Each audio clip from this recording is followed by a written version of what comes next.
My name is Negash Abebe. I'm a coordinator and member of Plogging Ethiopia. So we are now in Toto Natural Park every Sunday. A number of volunteers come here and we plog. Plogging is a new fitness trend, and it's jogging and walking while picking up plastic litters. So that's why I'm here.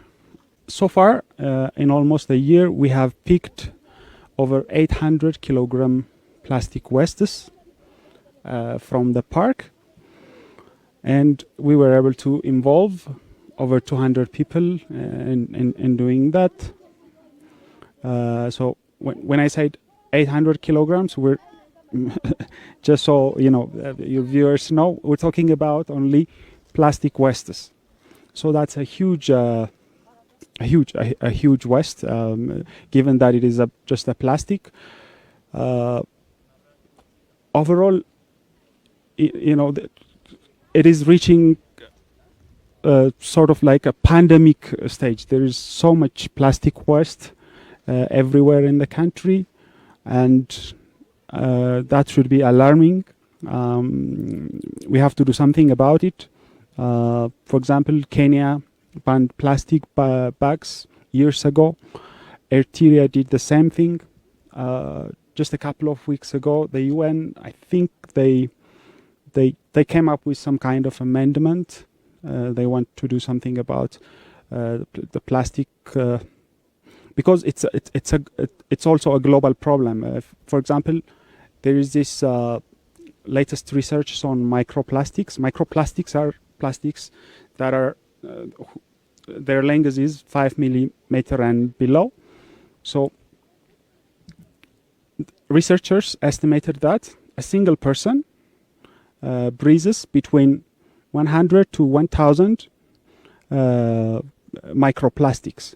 So the latest research are indicating, they're showing that we're breathing plastics. We are eating plastics, because they have found microplastics in our food. They have found microplastics in drinking waters. And that is a disaster to health, human health, animals' health. So we should be able to develop some kind of law, and I would be happy if we could ban altogether and find a way to pack our foods and drinks in some kind of other materials that can easily be.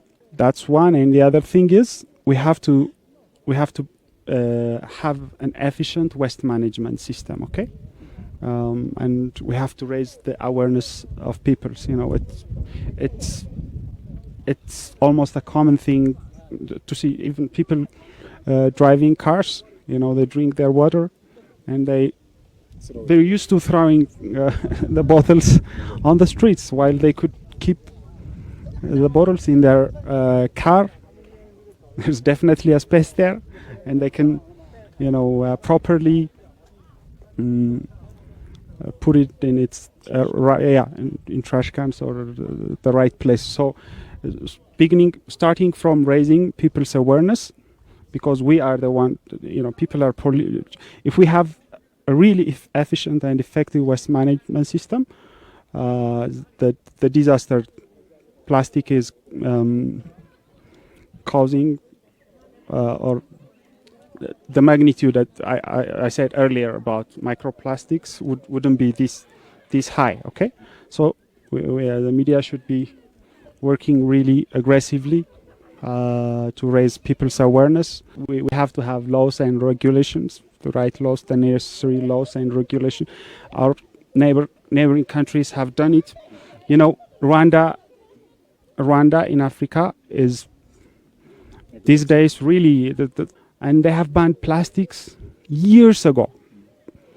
Okay, just a couple of days, a friend of mine who had worked in Rwanda was telling me, when you're arrive at their airports, the first thing they ask you is, do you have plastic bags with you or not? You know, so that's the level they're concerned about, and it is with that level they have worked on